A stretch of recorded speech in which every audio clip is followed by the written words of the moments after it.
Hello friends, good morning. Om Shanti. मैं हूँ श्रद्धा, आपके लिए फिर एक नई motivational, inspiring, uplifting, positive story लेकर के।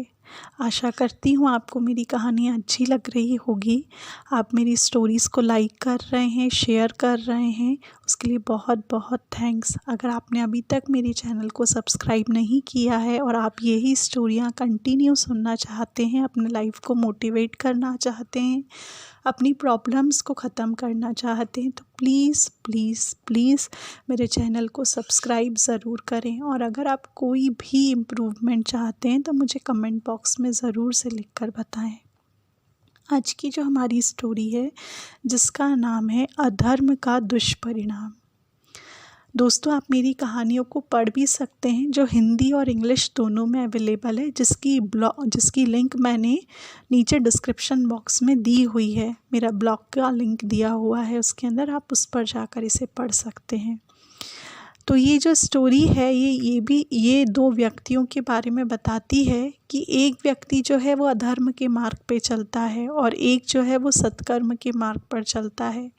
लेकिन जो अधर्मी है वो और ऊंचा उठता चला जाता है, जो आज की दुनिया में भी हो रहा है, और जो सत्य की राह पर चल रहा है वो गरीब रह जाता है। लेकिन जब अधर्मी ऊपर उठता जाता है, उसे घमंड आ जाता है, और जो सही राह पर चलता है उसे अफसोस होता है कि मेरे साथ ही ऐसा क्यों होता है। लेकिन उसे एक संत उसका बताता है कि कैसे अगर तुम सत्य की राह पर चल रहे हो तो तुम्हारा परमात्मा साथ कभी नहीं छोड़ेंगे, और अधर्मी का एक दिन वो साथ छोड़ देते हैं। तो चलिए सुनते हैं आज की कहानी, जो बहुत ही छोटी सी है लेकिन बहुत इंटरेस्टिंग है। एक गांव में एक ग्रॉसरी की दुकान करने वाला रहता है, जिसे परचून की दुकान वाला कहते हैं। उसके सामने ही एक हलवाई की दुकान भी थी। दोनों की दुकान आमने सामने थी। इन दोनों ने परचूनी तो ईमानदार था, जो ग्रॉसरी वाला था वो ईमानदार था और पूरे धर्म पूर्वक सौदा बेचता था, और हलवाई दूध में पानी मिलाकर बेईमानी और अधर्म पूर्वक व्यवहार करता था। वो जो भी मिठाइयाँ बनाता था, कुछ भी बनाता था, तो दूध में पानी मिला देता था। थोड़े ही दिनों में हलवाई मालदार हो गया, क्योंकि उसने दूध में खूब पानी मिलाया। और जो ग्रॉसरी था वो ग्रॉसरी की दुकान वाला था, वो गरीब ही बना रहा। अब ग्रॉसरी वाला इस विषय में पंडितों से प्रश्न करता था कि धन कैसे होता है। इसका यह उत्तर कि धर्म से ही धन होता है, उसके समझ में नहीं आता था, क्योंकि उसका पड़ोसी हलवाई तो अधर्म करके मालदार बने जा रहा था। तो उसे बहुत दुख होता था कि मैं तो सत्य की राह पे चल रहा हूँ, धर्म की राह पर, लेकिन फिर भी मैं गरीब हूँ, और जो बेईमानी की राह पर, अधर्म की राह पर चल रहा है वो मालदार होता जा रहा है। एक दिन एक विरक्त महात्मा आए, बहुत बड़े महान पुरुष वहाँ पहुँचे।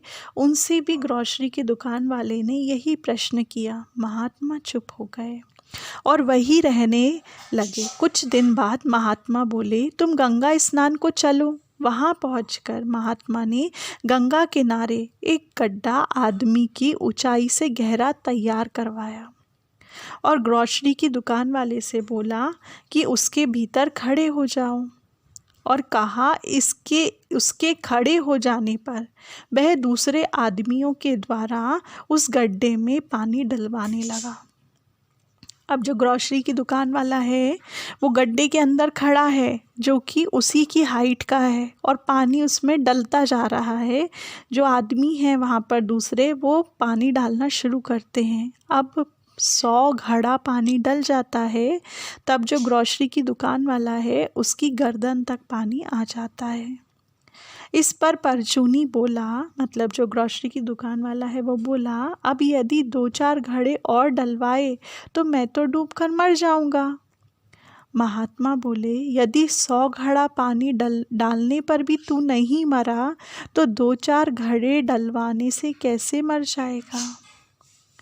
फिर उन्होंने उपदेश दिया कि इस जल की ही तरह जब तक पाप मनुष्य के कंठ तक रहता है तब तक उसे पता नहीं चलता, लेकिन जब आगे पानी बढ़ने लग जाता है, जब पाप आगे बढ़ने लग जाता है, तब दम घुटने लग जाता है, तभी उसका दुष्परिणाम जान पड़ता है। इसी प्रकार जब अधर्म उपार्जित संपत्ति को चोर चुरा लेता है, अग्नि उसको भस्म कर देती है, अथवा रोग या मुकदमाबाजी उसे समाप्त कर देती है, तभी उसका दुष्परिणाम मालूम होता है।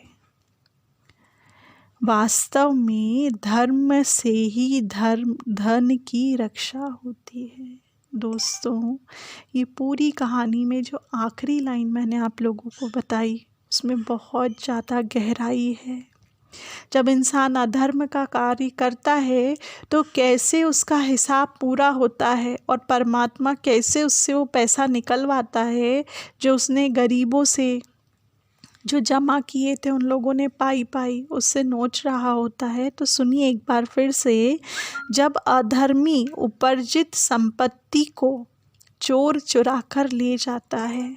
आपको याद होगी वो घटना जब मोदी जी ने जीएसटी अप्लाई किया था, जब नोट की पाबंदी हो गई थी 500 की और 1000 की, तब सबके पैसे यहीं रखे रह गए थे। लोगों ने गाड़ियां जला दी थी, मकान की मकान जला दिए थे। क्या हुआ था?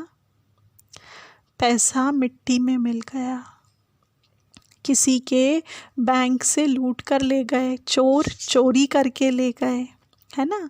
तो अग्नि भस्म कर देती है, चोर चुरा लेते हैं, अग्नि भस्म कर देती है। अथवा अगर इनसे भी उनके पैसे पूरे नहीं होते हैं तो रोग या मुकदमाबाजी, आपके शरीर के जो रोग हैं, आपके शरीर में जो बीमारियां लगी है, आप समझ लीजिए कि आपने बहुत ज़्यादा पाप किए हैं, इसलिए आपको इतनी बड़ी बीमारी हुई है, ये संकेत है उसका।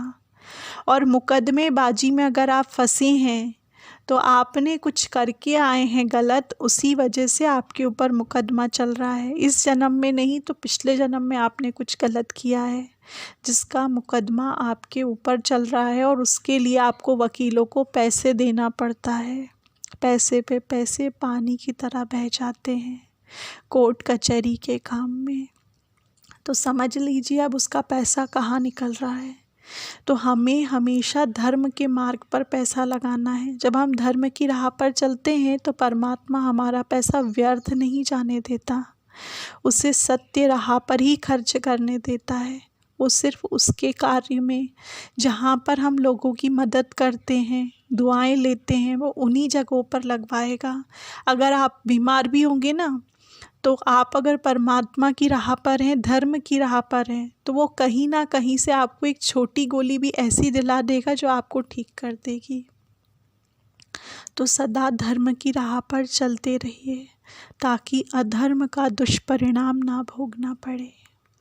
मैं आशा करती हूँ आप सभी इसी धर्म की राह पर चलते रहेंगे और अधर्म के मार्ग से दूर रहेंगे। ओम शांति।